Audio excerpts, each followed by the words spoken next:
there, and welcome to the Fearless Artist Podcast, where we empower classical musicians to build their own thriving careers. I'm your host, Michelle Lynn, and together with Deanna Petre, we teach artists to conquer the entrepreneurial side of their careers and create the futures they want. We are two freelance classical musicians who have lived and worked in Europe for a decade, and together we started the Fearless Artist Mastermind, a coaching company created to teach classical musicians how to overcome fear and take action on building their dream careers. In each episode, we will explore the intersection of artistry and entrepreneurship, teaching you the fearless mindset with practical steps and strategies to build a sustainable career. Get ready to build your own artistic brand, find a supportive community of musicians so that you don't have to figure out everything alone, and earn a living that you deserve. We believe that you can be a thriving artist and not a starving one, and we are redefining what it means to be a classical musician in the modern era. Welcome back to the Fearless Artist Podcast. I'm your host, Michelle Lynn, and today I'm really grateful to have on Jessica Phillips. Jessica, welcome to the podcast. Thank you for having me. It's so great to be here. Yes, we had the chance to meet in New York because you graciously, spontaneously agreed to meet me. I reached out to you because, among other things, you teach entrepreneurship at Juilliard. You're also with a clarinettist with the Met Orchestra. I'd love for you to introduce yourself to the audience, and we'll start from there. Hello, everybody. It's great to be here. I love the Fearless Artist podcast. I think y'all are doing such an amazing job bringing some of these great issues to the musician mind. I have a little bit of a different journey to where I am today. I went to Barnard College, which is a part of Columbia University. I actually live 5 blocks away now. So I'm kind of in my old college neighborhood, and I did a joint program with Manhattan School of Music. And then after that, I started freelancing in New York City for a couple of years and ended up winning the job at the Met, which is a completely blind audition process. So I was pretty young, 24. And so I've been at the Met now for over 25 years. So you can guess my age from that. You do not look your age, that's for sure. Thank you. And I've done a couple of things. I've led 2 negotiations at the Met, and then I went back and got my MBA kind of post-COVID or during COVID. I wanted to explore some other avenues, and so I ended up teaching at Juilliard. Now I have a full year course there. 2 sections of that course, actually. It's really popular now. Oh, great. Yeah, which is awesome. And it's the students, they want it. So yeah, I think that's it for me now. I don't know. We can keep talking. That's a lot. That's a lot. It's very impressive. I love the impact that you're making in multiple areas. I know we had talked in New York that you were on a board, right? Is that with the orchestra?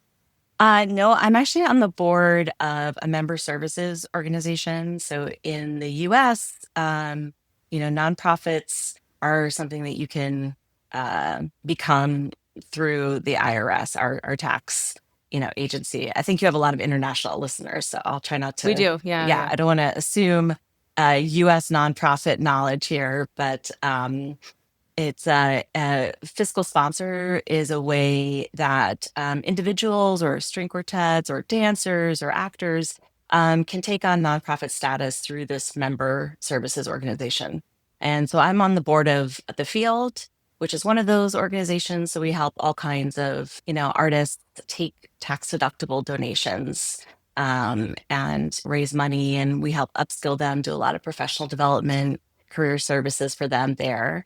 So I'm on the board there, and I'm on the board of the League of American Orchestras, which is kind of a U.S. advocacy organization for orchestras that does all kinds of education, advocacy through. One of the things that we've been working on is the Pernambuco wood.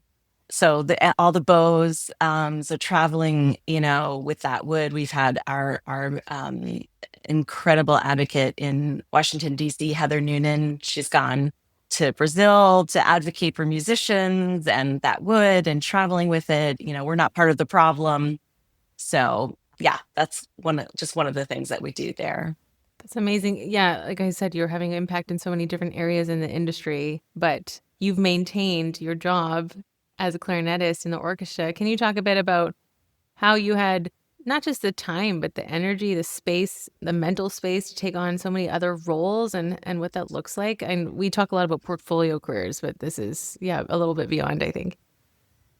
I think it's funny. I am actually an introvert, Okay. and I guess I'm what they call an extroverted introvert. And my husband, an introverted extrovert. So we talk a lot about energy, Mm, and I think that when you do the things that give you joy and give you satisfaction and you feel like you're helping make the world a better place, that really drives my energy. And so I mm-hmm. have a lot of energy for it. I don't need, to come back and like recharge my battery so much.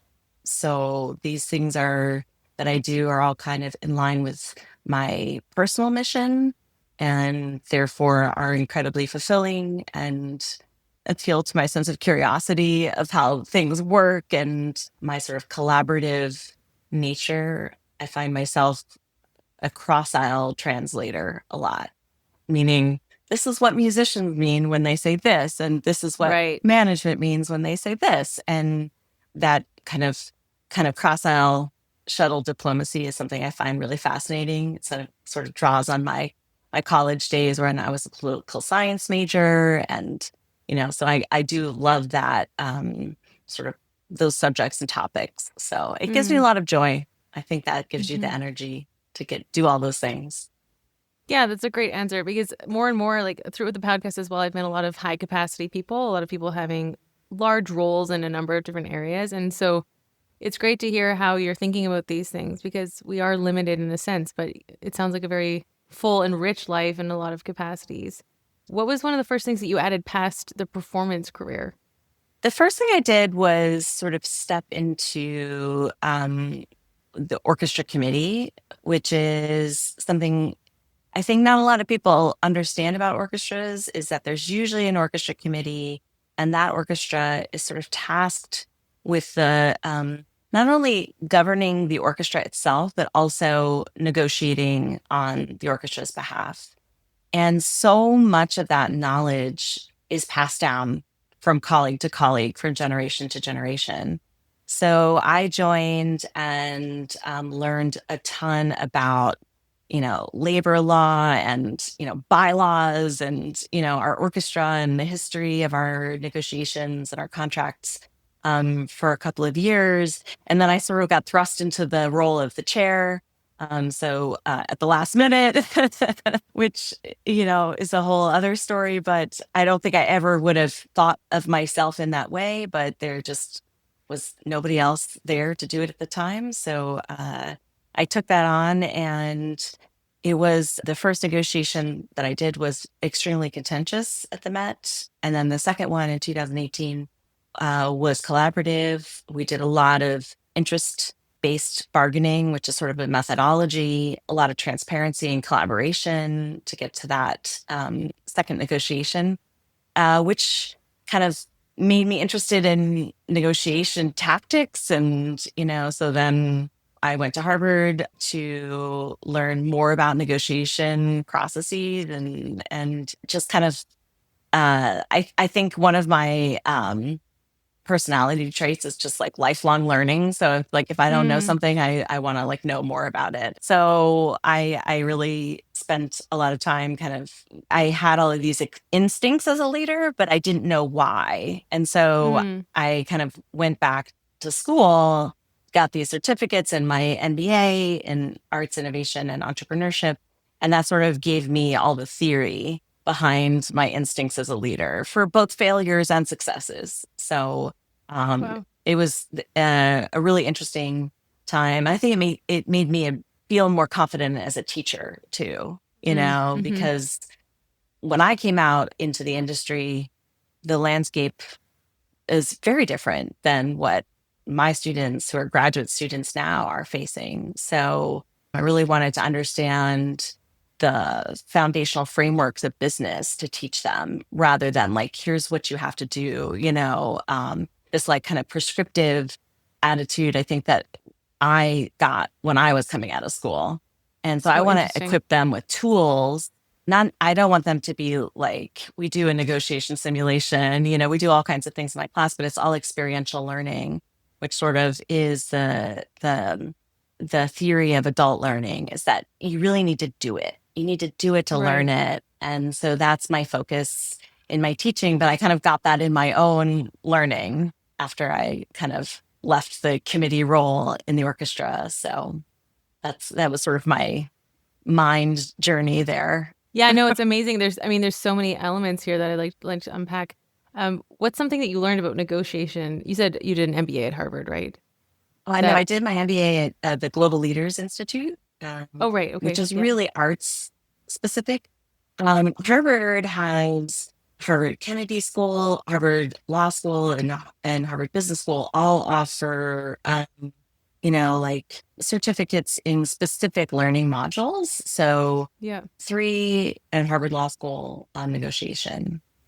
Okay. Okay. Amazing. Actually, I was just looking up the Harvard Business School one on entrepreneurship 2 days ago because Hmm. somebody in our community is interested in that. So I knew about that. So coming back to the negotiations, what was something that you learned that you thought every musician needs to know this, but we don't receive this training? You can get this in Getting to Yes, the book, the kind of seminal work by Roger Fisher and William Ury. But musicians tend to think in positions, and they call that positional bargaining.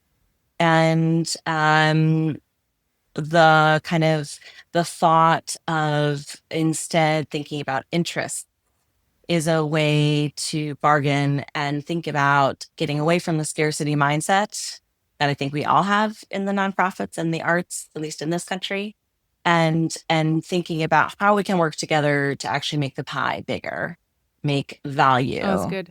Yeah. So that is something I really wish every musician understood, because the theory, and I could go into it, but the theory is that over time collaborative negotiations create more value for everyone.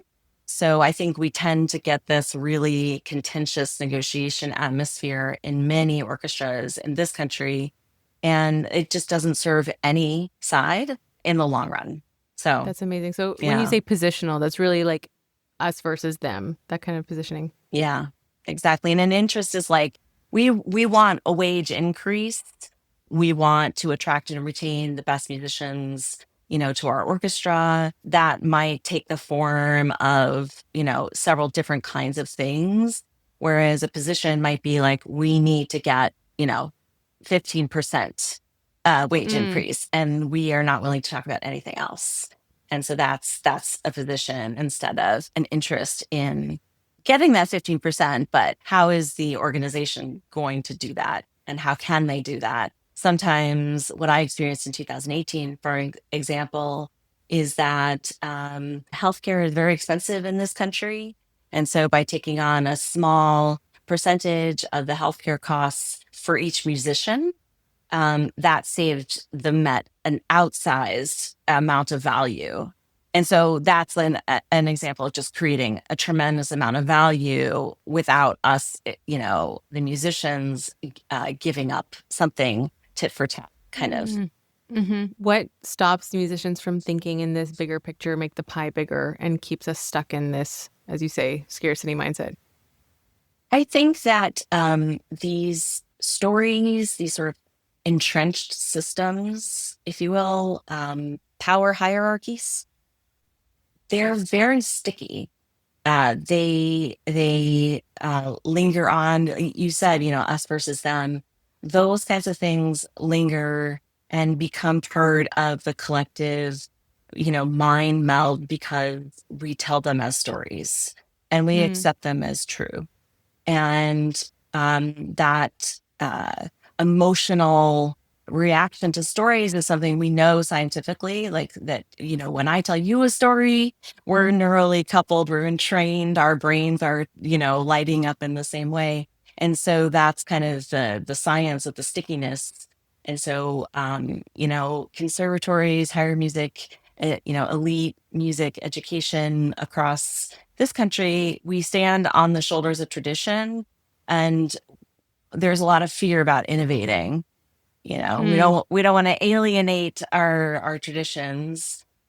So we keep telling the same stories and they're very sticky. So I think we don't teach musicians that this is something they need to know. We just say, go to the practice room and practice, 10,000 hours, which has been debunked, and you'll be fine. You'll be great. And the reality is that most musicians do need to become entrepreneurs or solopreneurs or entrepreneurs, whatever you want to call it, that at some point in their life, they need to have business skills. They need to know how to negotiate. They need to know how to collaborate.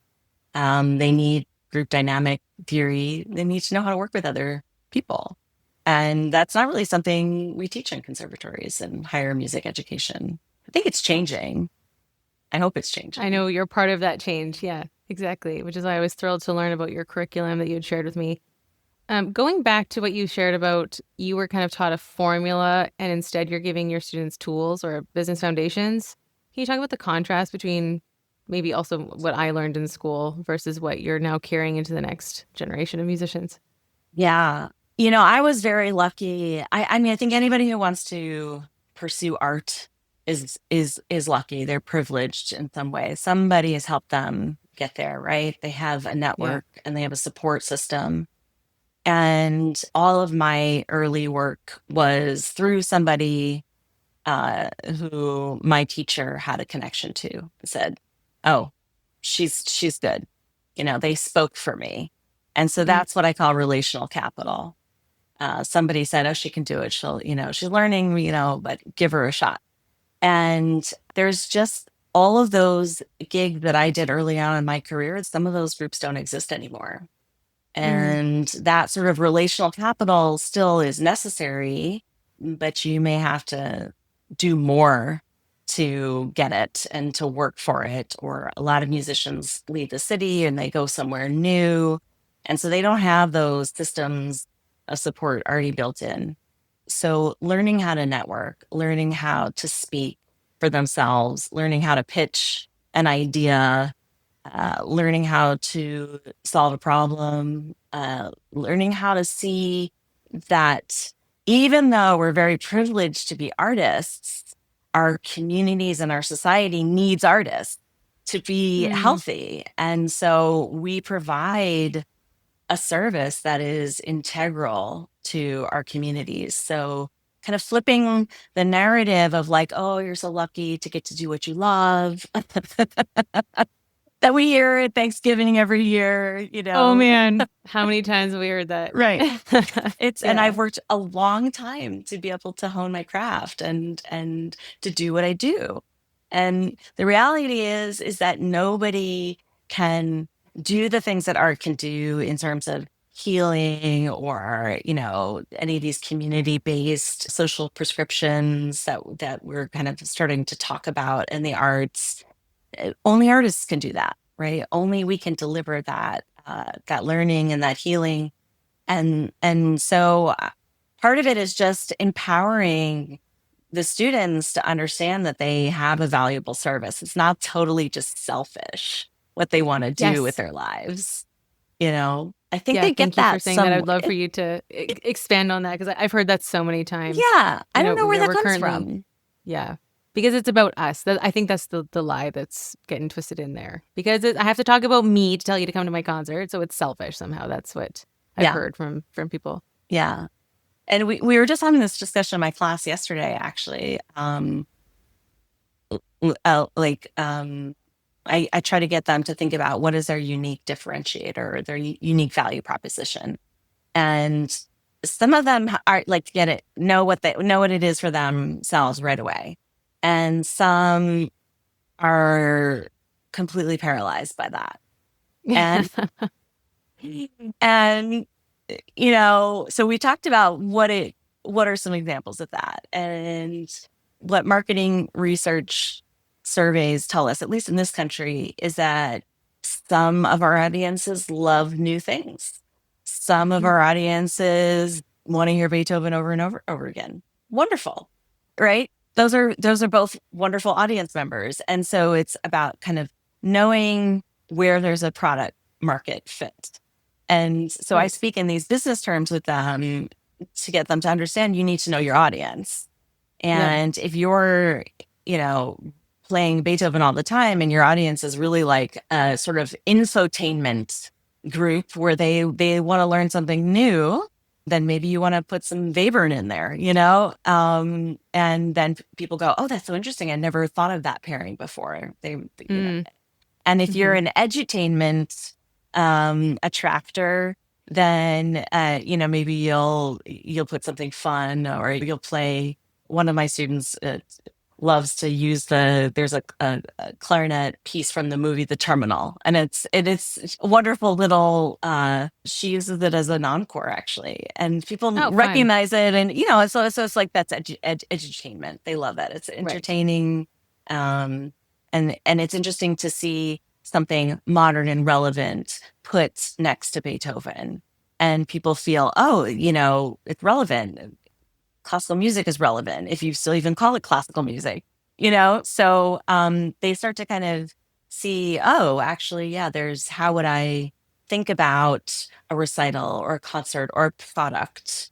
I think with musicians, we don't nobody has CDs anymore, so we don't have like a piece of art that we're handing you, not like an artist. So there's no product. They don't always think of themselves as the product. And so that's what we try to do. We try to kind of put them in those situations. Um, and then also kind of think about what problem are you solving? This is so good. Love Yeah, it. like, and it's a little bit Clay Christensen, milkshake marketing, if you're familiar with that. And but yeah, what problem are you trying to solve, and make no assumptions about your customers. So the milkshake marketing theory is that McDonald's has a milkshake, and they didn't really. I'm giving you the very, very brief version, so please nobody at home kind of go, oh my God, she doesn't have this right. Um, but the very brief story is that, they didn't really understand. They wanted to understand more about why people were buying milkshakes. And what they found through a lot of marketing research surveys, that people are actually buying milkshakes for breakfast because they were Oh, driving to work. And so it I think solved a I've heard problem this. from them. Yeah. Yes. And so Yes. they could drive and drink this for breakfast. And, I don't know anything about the nutrition of that, I'm just thinking the the sugar sugar high. content. Yeah. But that's the kind of idea, is that like, what problem are you solving? And it could be that people just want more joy in their lives. That's a wonderful Mm. problem to solve. That's great. Right. So it's thinking about these tools and these business tools to kind of then make more informed decisions. And I don't expect any of my students to feel like they have an MBA. I expect them to kind of say, I know what I don't know, instead of I don't know what I don't even know. Yes. And those are the four phases of learning, right? So Yes. complete ignorance. Don't know what I don't know. Yes. Yes. Okay. Love that. Hey, everybody, real quick. I just want to say that if you are struggling to post on Instagram, first of all, you are not alone. Most musicians are sitting there scrolling and not knowing what they would actually post about. Second of all, if that's you, then I have a free gift for you. It is our free guide, 10 golden rules to posting on Instagram as a classical musician. If you follow these 10 rules, you will grow. You will get more followers. You will get more views. You will know what hashtags to use. You will write captions that are interesting, and you will build an audience. And guess what a bigger audience gives you? More concerts. That's right, everybody. So all you need to do is DM us on Instagram at the Fearless Artist Mastermind. Just write golden, and we will send you our free guide. Hope you love it, and thanks for listening.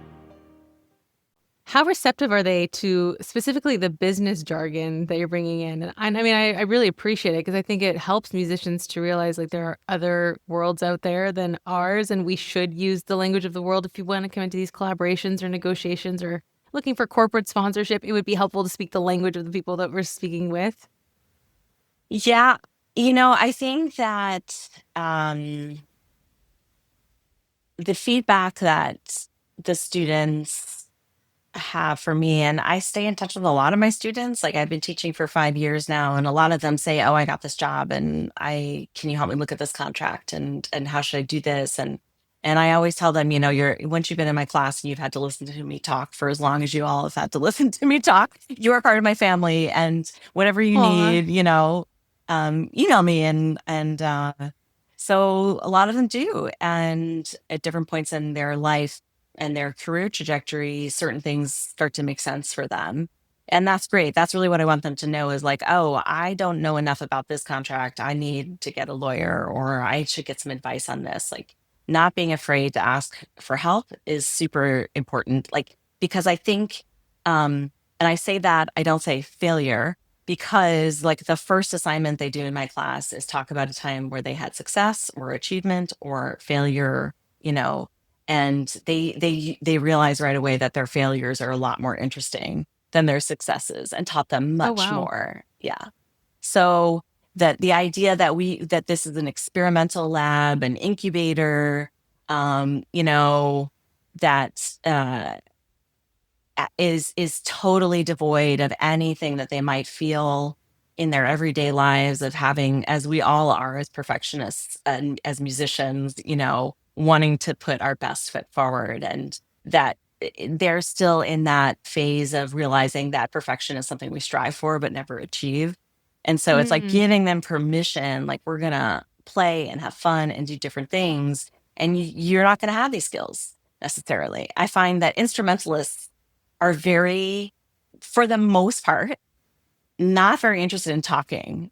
And so there are no okay. papers in my class. I don't have time to read any of them anyway, but there are no papers in my class because I really want them to talk. That's the outcome I want for them, is to be able to speak, to advocate for themselves, for the art, Yes. for the industry, and to be able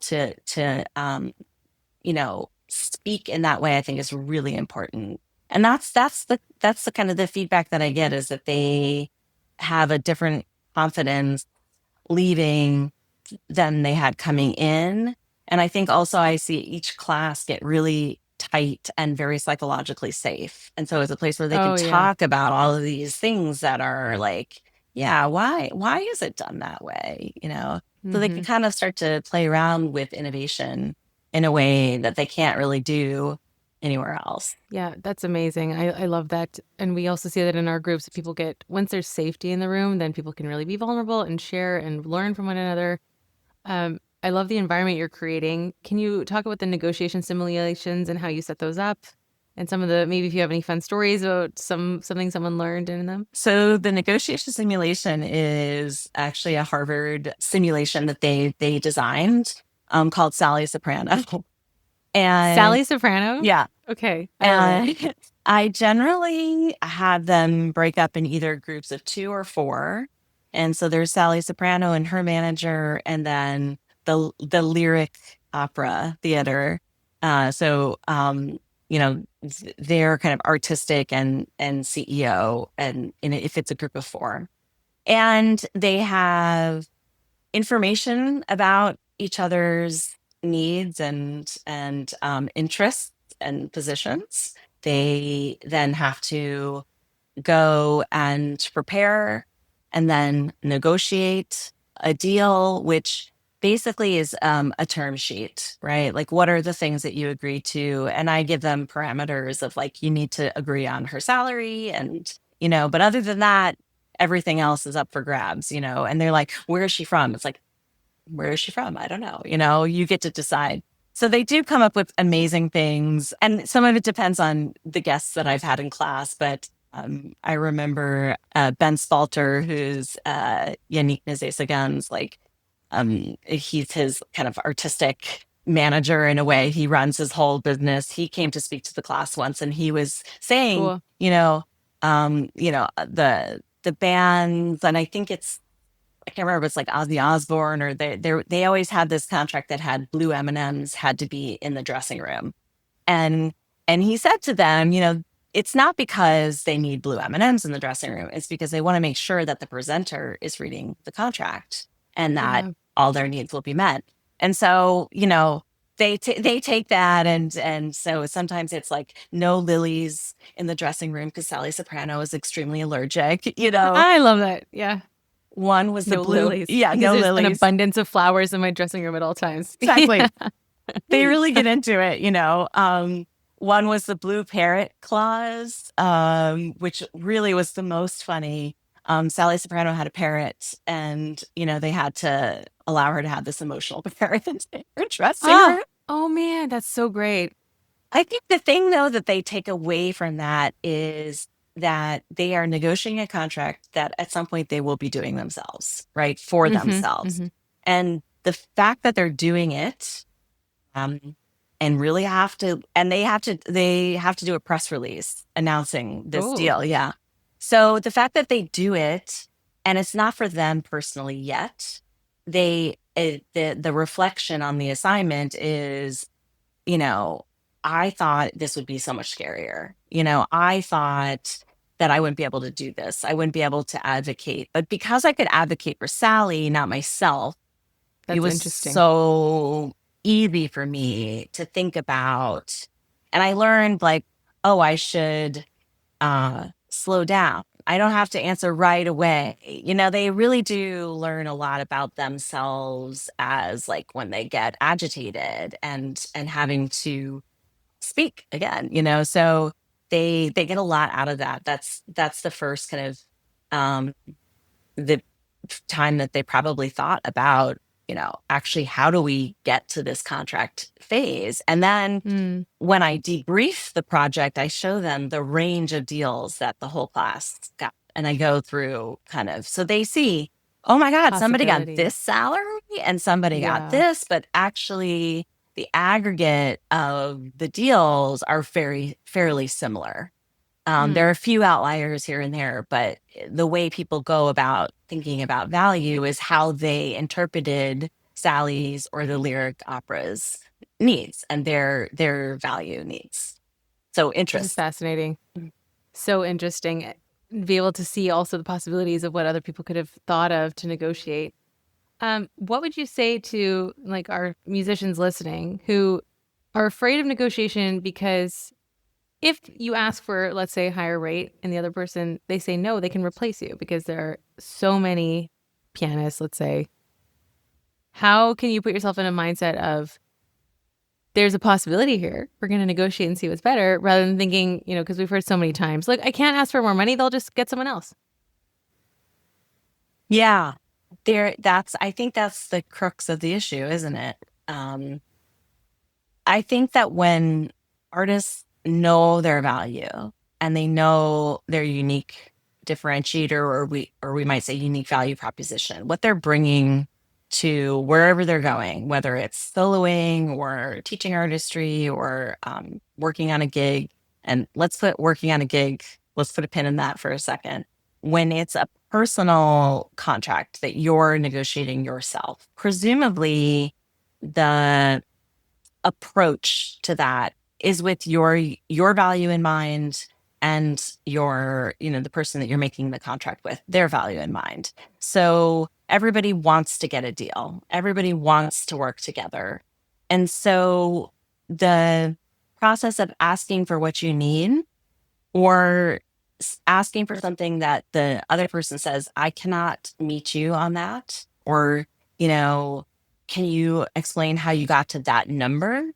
And is there any other things that you're willing to negotiate with? Trying to open the box of tools that you have. So whether it's, okay, maybe you are not getting paid the amount that you want, the wage that you want, but perhaps they're going to provide free airfare, or perhaps they were going to provide cartage for your instruments. What are the Mm-hmm. things that you value? Um, Perhaps they're going to provide free social media content. Like they're going to, so are you getting the wealth of their network online as you build yours? So there's different ways to think about value, and value isn't always money. It could be reputation. You need bigger network. So somebody's contacts, or um, uh, knowing that maybe you came in a little bit under than what you may have felt that your value was. That, as long as that's a decision you made knowingly, and I'm a person who believes in no matter what, providing more value than I think somebody actually paid for. And the reason for that is because word of mouth is 12 times more powerful than any advertisement, anything that you could say about yourself on social media. And so when somebody Yes. says, I worked with this amazing clarinet player and she was terrific, that means more from coming from them than anything I could say. So when you leave somebody happy and thinking, oh, this was a wonderful experience, then, maybe they'll invite you back. You might say, my rates have gone up a little bit. Are you able to meet me here? Is this negotiable? I think people are afraid to ask those questions because they're afraid that they'll be turned away immediately. And I think when Right. it's a curiosity, is there room here? Um, you know, then it signals to the other person, you know, I have value and I am value. So then they get to say, unfortunately, this is our budget, but tell us what you're thinking. And so, then it's a conversation. And that's Mm-hmm. really what you want. You don't want somebody to shut you down. I think that's what people are afraid of. But generally, when you make demands, again, that's sort of that positional bargaining piece. When you say, I have to get this, then people say, we can't do it. And they turn Mm-hmm. off. Right. So it's Mm-hmm. about keeping the conversation going and finding value when you listen very closely to what they're saying. And you might say, you know what, I can do a masterclass for those group of kids that you're going to have there during that weekend. I hear you saying you're going to have this, school come visit. I'm really great with fifth graders. I'm not. But like that, maybe that's something you can provide. So when you listen to what they are doing and where their Mm. interests are, maybe you can provide something else. And then they go, oh yeah, well then we could pay you to do that class. So when you kind of listen to the underlying interests, they're not always clear. So you really have to kind of what I call active listening or trampoline listening, really like bounce it back and forth and have a curiosity. Don't shut down right away. That's fantastic advice. I love that. The art of thinking impossibility, seeing how else you can serve, giving extra value because you will get that back eventually. Reciprocity effect. These are all Yes. great tools that you're using. We also believe in giving a lot of value, but I didn't like connect it with like the word of mouth piece. Of course, we know word of mouth is so helpful for bringing people into our world. Um, what else have you noticed your students leaving with after they've taken your, not just the negotiations, but is there anything else that you guys play out in real life? Uh, yeah, I do a lot of like little, I'm a big believer in icebreakers. So we do a lot of games. And so one of the things that I do before we talk about communication and sort of how they communicate, what their communication tendencies are, is they have to line up in the room in order of birthday without Okay. saying a word. Oh, what? Okay, that's so fun. And they can ask me questions, but that's it. And They they can ask you eventually get it. questions. Yeah, they eventually Okay. get it. Okay.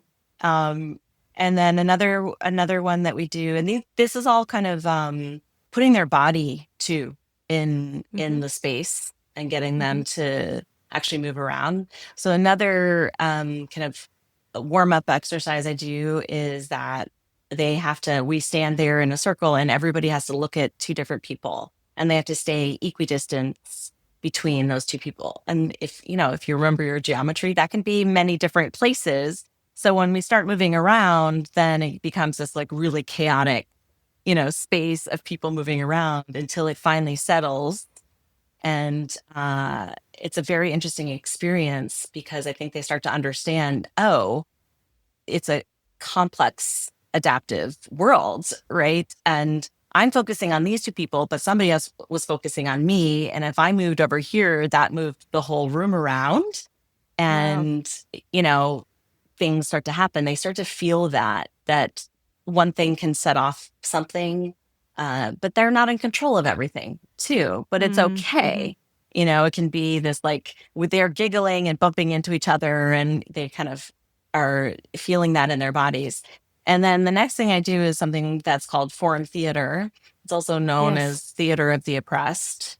And it's a sort of improv theater. It's a whole class and we identify issues in the industry and then they sort of we kind of uprank those issues to like four issues and then they select which issue they want to work on and they have about 10 minutes to come up with a skit and then they act it out And the idea of this is it's really a South American. I can give you the resources at the end, but it's something that was kind of a healing tool during authoritarian regimes or coming out of that, where people got to kind of like work through. So it's kind of a democratic way of giving everybody a voice and also thinking about interventions into the system. So they've already had all of these complex systems and they see that these happen. And foreign theater is about really empowering them. So they come up with this skit, they act out the skit in front of the class. They feel so silly doing it. And it's really fun. I think they start to get comfortable. They're in a safe space. Then what happens is the people who are watching, they're called spectators. So they're spectating, but then somebody can tap in and they restart the skit. And this person is supposed to intervene in the system. And they're supposed to actually, do something that can be helpful. And it usually works. Sometimes they don't know, right? These are problems that are so entrenched in the industry that they're not thinking. So I do it later on in the semester when they're already starting. We've done a design thinking sprint in one class where they need to seek wild and unusual ideas and strive for quantity, nothing, say no to nothing, so that they can be really kind of ridiculous. And the idea is that they're seeing that they can intervene in the system, and that in doing so, they're empowering themselves in that process. So then we take those problems and then we start to actually work on them as of the final project for the last month of the class. It's incredible that you're using creative play to teach these really valuable, important lessons. Like, I think that geometry exercise is also just teaching empathy, because they have to think about other people and how they might be feeling in that moment, having to move around. And again, coming back to giving them the power to speak. You have a voice to be used in the industry. So what problems do you see? There's so much ownership that you're teaching them in a seemingly simple exercise. Yeah. What are some of the problems that they're coming up with for the skits? Sometimes it's no hire auditions. Sometimes it's body shaming. Sometimes it's the audition itself. Like, it does it do anything? Did it show you anything? Right. Sometimes one year, what we did, there was one that was interesting. That was the DMA graduate versus the kind of soloist getting hired at a university. So they did the actual like interview of these two different types of trained musicians. And that was really interesting. One was about artistic, like talking to people about classical music and using a lot of jargon words. And so they spoke completely in like music jargon for the whole time.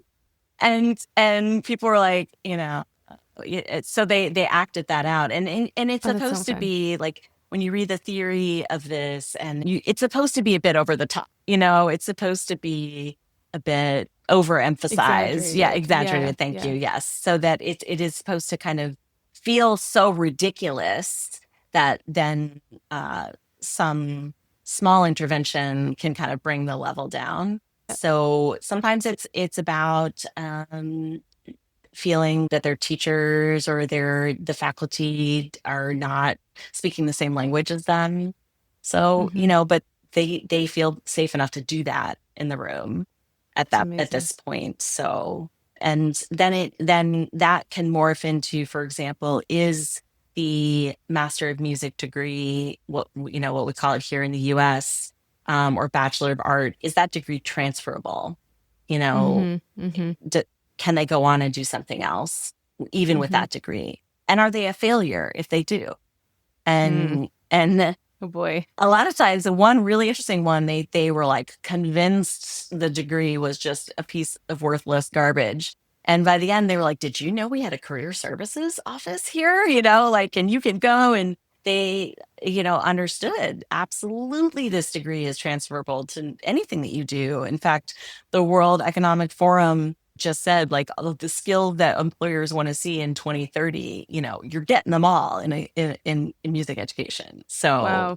yeah, they kind of, sometimes their minds are really changed because they go through that process. So they have to interview some stakeholders. I connect them with people in the industry. Um, I'm thinking about trying to actually make it even more where they get a mentor through this month who is not just a stakeholder, but can help them really pass some ideas around. But the thing that's really great about doing the foreign theater and acting first is they get to play around with the problems. And sometimes they don't like that problem. We're working on it. So I always have them self-select into their final project. And Okay. so that, because then they'll work for it and Mm. they're Mm-hmm. accountable to each other. So we give them, they do, a strengths assessment at the beginning of the semester and a conflicts assessment and a communication assessment. So we give all that information back to them once they form these groups so that they can really think about the group dynamics and then how they show up in that group. And, but the understanding is that everybody cares about that issue and everybody Mm-hmm. wants to see some sort of resolution or some sort of change. And so they're all on the same page of trying to get to that. And that's what makes it a really powerful project for them. It's incredible how many skills and tools you're giving them in these open environments within the classroom. I'm hearing so many possibilities and thinking, oh yeah, this is so great for when they'll be in that situation later, that you've taught them, not just given them the information or told them this is how it works or from your own experience and authority, but you're letting them learn. And that's just incredible.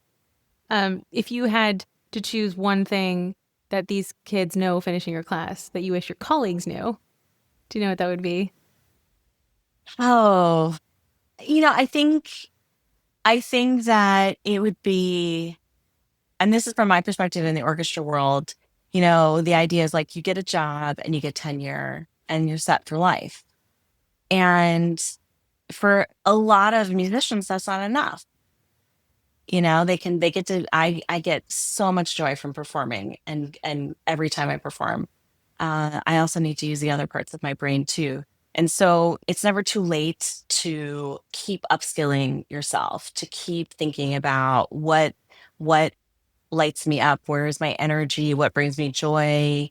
A person I routinely bring into my class is a colleague of mine who's a violist in the orchestra, Zoe Martin Doike, and she went to go get her accounting certificate or like degree during COVID, and she still does do like tax prep and helps musicians. And I love bringing her in because she's a musician who understands the accounting live that God musicians bless have to. her. Yeah, exactly. Yeah, exactly. We And so need more of her. exactly, like you can always keep upskilling. Like it's never over, right? You get a job or you have your freelance career, you can still keep learning and applying and doing things and advocating for art in the very best ways that you know how to do, that only you know how to do. So keep getting education, I think I would say. And Mm, there are many, many avenues for that. And I can give you lots of resources too. absolutely. Yeah, that would be wonderful. This has been such an inspiring conversation. Thank you for all of the ideas that you've shared, the wisdom that you've shared. I just fully agree with everything you've been talking about, what you're teaching in your class. I think it's incredible to train the next generation, but also the people around us. Because I know from experience that when we can think in vision and when we think in big ideas and possibilities, it inspires other people to say, oh, wait, like it doesn't have to be what we've been told. So yeah, thank you for being an example for that. My If you had an pleasure. action point for our listeners today, one thing they can do after listening to you today.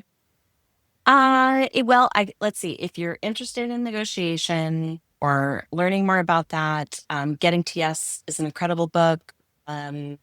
If you are interested in thinking more about your value, your kind of unique value proposition, how you think about what you charge, or maybe you're in that period where you want to raise your rates, there's a terrific book called Name Your Price by Kate Hmm. Dixon, Okay. she's a friend of mine. So I had but Oh, transparency, but I highly perfect. recommend it because it's for freelancers and consultants, kind of just thinking about how you actually yourself provide customer service and how you deal with your, students or clients or whoever.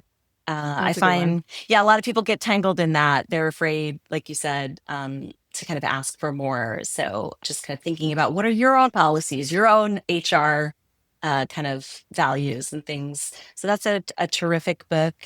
And I would say that there's another resource called Navigate Well. It's by my very dear colleague, Susan Eldridge, and the Arts Collective in Australia. You can download it. It's a free PDF.